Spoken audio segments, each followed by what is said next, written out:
Dear relationship cynics and relationship romantics, my name is Monice, and you are listening to the Romantic Cynic podcast. On this week's episode, I wanted to talk about happiness. Happiness is found within ourselves. Happiness can be found in relationships, and happiness can be found in the little things that we do for ourselves, for our partner, or in a relationship that's just not the type of relationship that we've wanted or idealized. So I hope you take this week's journey with me, where we will mix in some laughter, maybe some tears, romance, and of course, some cynicism. Welcome to episode 7.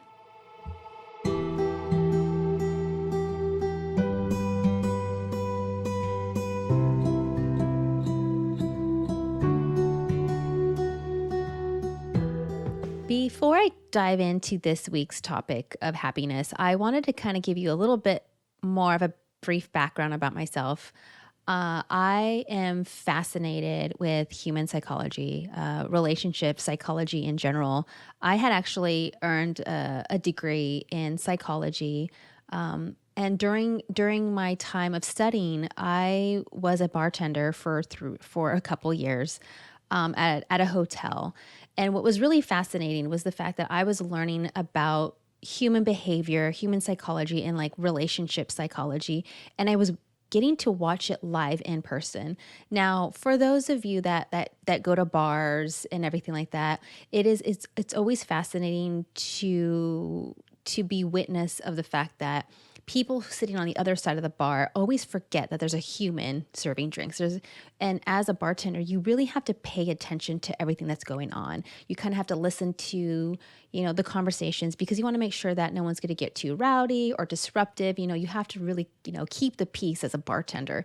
That's kind of one of your jobs. But what I found fascinating was the fact of the relationship piece that I got to witness day in, day out. So I was a bartender at a hotel, and there would be times where we would have contractors that would stay there for weeks or if not months at a time. And so I got to see, and I hate to say this, but I got to see a lot of infidelity that happened quite often. It was on at least probably a weekly basis that I saw infidelity, where, you would have someone married and they would go to another bar and then they would bring someone back. It was insane, the amount of infidelity that occurs. I don't condone it at all. I don't condone being unfaithful in a relationship, but it was definitely an eye-opening moment for me, because I've been I describe myself growing up as kind of sheltered. And so seeing that awakening and kind of a rude reality that unfortunately infidelity is a lot more commonplace than probably what we think. I digress just a little bit, but going back to the psychology piece of relationships. So recently, I ended up pulling up this list on a Google search, you can say. And I found a list of 14 books that were based on like the psychology of relationships. And so I bought one of the books that I'm actually currently reading is called The Mastery of Love by Don Miguel Ruiz. And it's based on some Toltec religion, I guess you can say, and just the how they witness love, and what their idea of a relationship looks like. So it was really fascinating. It's broken into chapters, and the one chapter that really just resonated with me is titled. It's called. The Man Who Didn't Believe in Love. And I really liked this chapter because it talks about this man that is a firm believer that love doesn't exist, right? He talks about when two people, they get married and they make all these promises to each other. And then 1 week, 2 weeks, 3 weeks, a couple months, a year, all of a sudden the promises of happiness that they made to each other is no longer relevant. All those promises don't matter. And so him the character in this particular chapter is talking about how he does not think that love exists.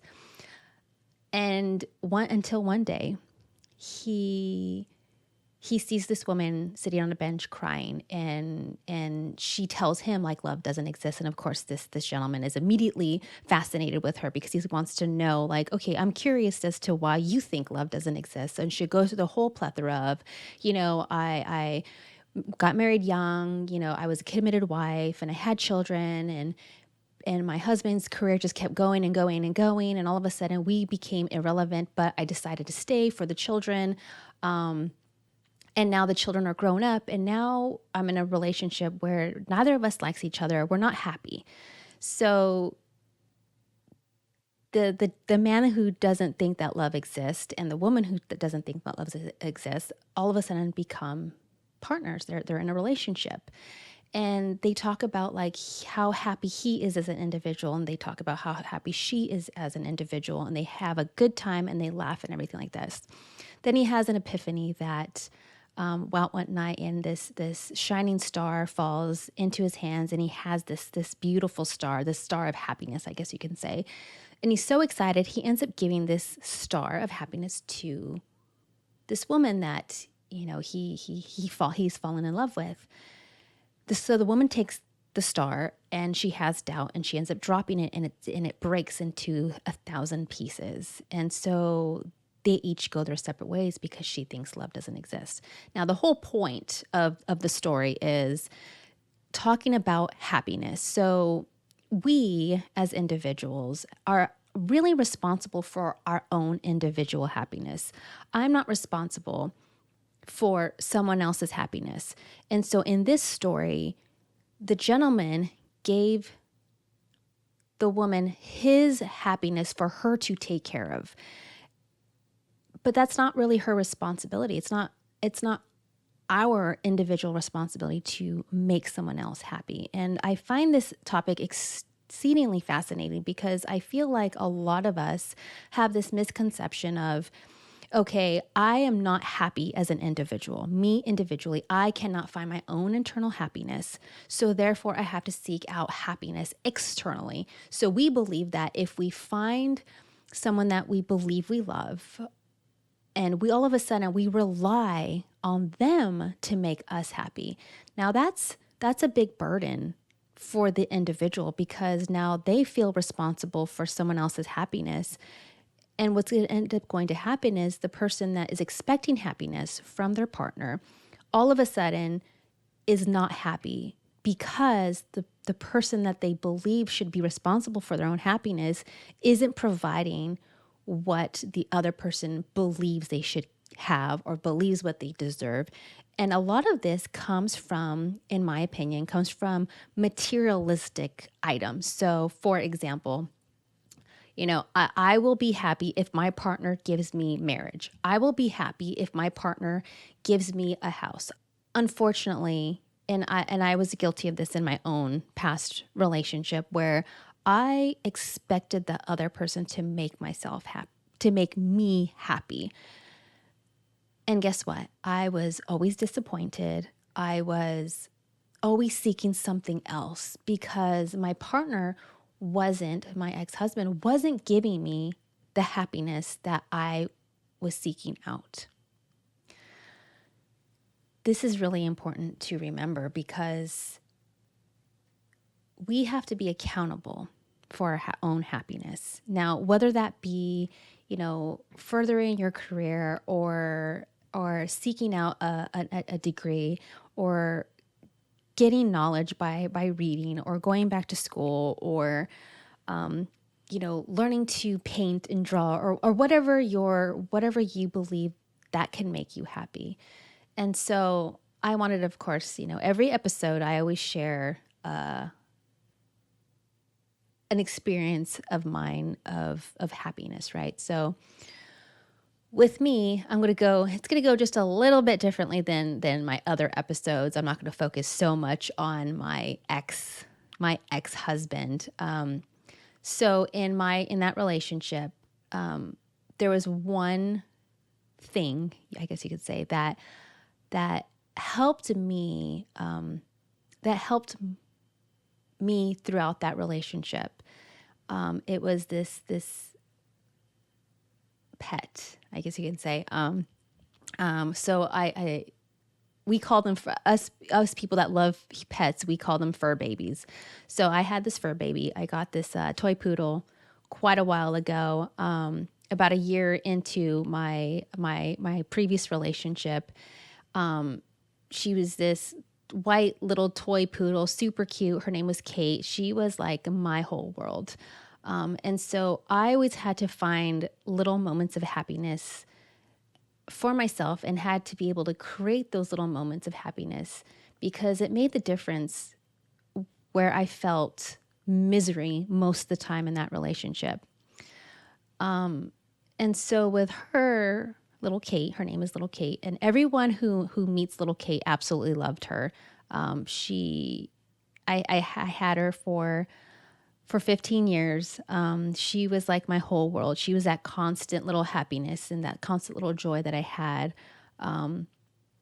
Every day I went home and I wanted to always snuggle with her, and she was a great cuddler, and she just brought me a lot of joy and happiness. And it was the only thing that I had in that relationship that made me happy, even if it was for a moment. Unfortunately, this past year, she passed away, and it was like the sense of closure that I had in that past previous relationship. It was just it was a defining moment for me because I was no longer tied to that relationship. There's so many things that I had from the previous relationship that I still had carried with me into, my life right now. And she was just kind of like that last link. It was really tough for me because I had her for 15 years. I got her when she was 2 months old. But she was that little moment of happiness for me. We tend to always rely on other people to make us happy. And it's not fair to our partner or to family or to friends where we just kind of dump all this negativity and all of this self-doubt and all of this expectations on someone else to justify us to become happy. A lot of relationships, at least in my personal experience and from experiences of friends and family, happiness really dictates where a relationship is going. When you have one person who's just this positive person that knows himself and is genuinely a happy person who's in a relationship with someone who's just negative all the time and just moping, and it's woe is me, and this I deserve better, I deserve more, I expect this, this, and this. All of a sudden, the person who's genuinely happy starts kind of absorbing this negativity from their other half.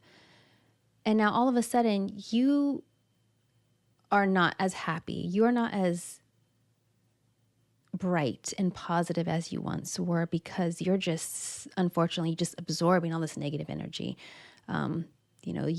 We've all heard the common saying, misery loves company, and it's true. For some reason, people that are miserable and unhappy and angry all the time, they have to seek out other people to justify how they feel, to have validation of how they feel. And they want to be surrounded by those people because then it's all this, it's like, yeah, it's I am feeling negative, and I am, this, and I'm always unhappy. And we seek other people like us out. So now when you're in a relationship, you have now you don't have one happy person and one miserable person. You have two miserable people. And the big question is, why do we stay? I mean, from my past relationship, I stayed because I was hoping that the relationship would get better. I was hoping that I would get happiness. And it didn't happen because, I asked like, okay, I want to get married. We got married. Wasn't happy. Okay, I want to get a house. We got a house. Wasn't happy. And I came to realize that one day, when I woke up from just like this very convoluted dream, I guess you can say, or expectations that I had in that relationship, I woke up one day and said, wow, is this my life? Is this all I have to look forward to? And it was a very miserable moment for myself because I am a positive person. I grew up in a very happy household, where there's a lot of laughter in my family. And laughter to me is really important. It's something that we as people don't appreciate more often. Happiness comes from within ourselves. Happiness is not going to be found from someone that we expect to give us happiness. We have to be happy with who we are. That's a huge key to all of this. We have to be individually happy with who we are as a person. And that takes a lot of work sometimes. And it takes us realizing and making choices and making certain moves, or making a list of expectations that we should seek out for ourselves individually. I think that a lot of us feel that happiness is something that's maybe not attainable. I've had quite a journey from a few years ago to now where I can sit here and say, I, as an individual, am happy. It's taken a lot of work from me, and it's taken certain sacrifices, and it's taken me to realize that just because there's things I don't have now doesn't make my life any less than what it is. One of the things I do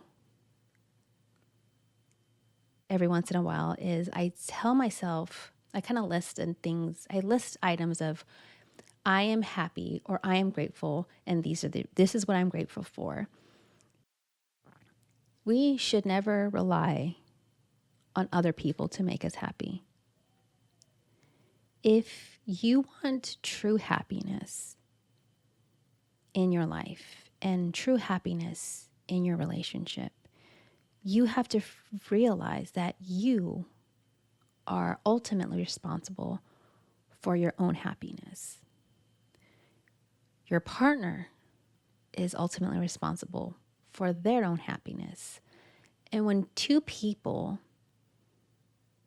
found internal happiness with themselves, they are able to come together successfully in a relationship and be happy and have fun and know that I'm happy as an individual.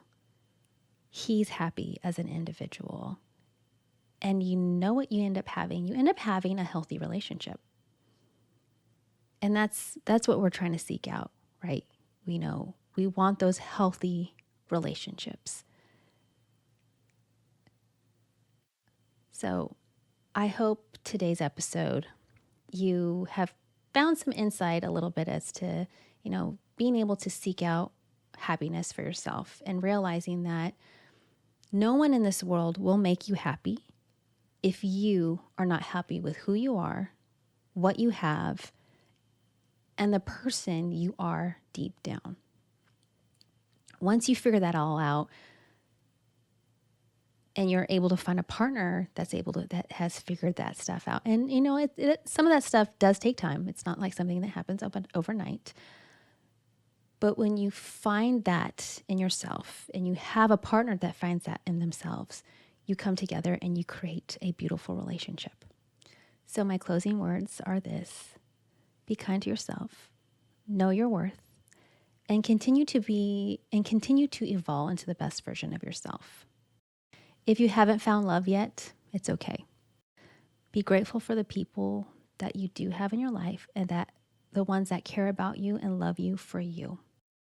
If you are in a healthy relationship, hold your partner close and let them know how much you love them and how much you appreciate them. Thank you for listening. And as always, yours truly, the Romantic Cynic.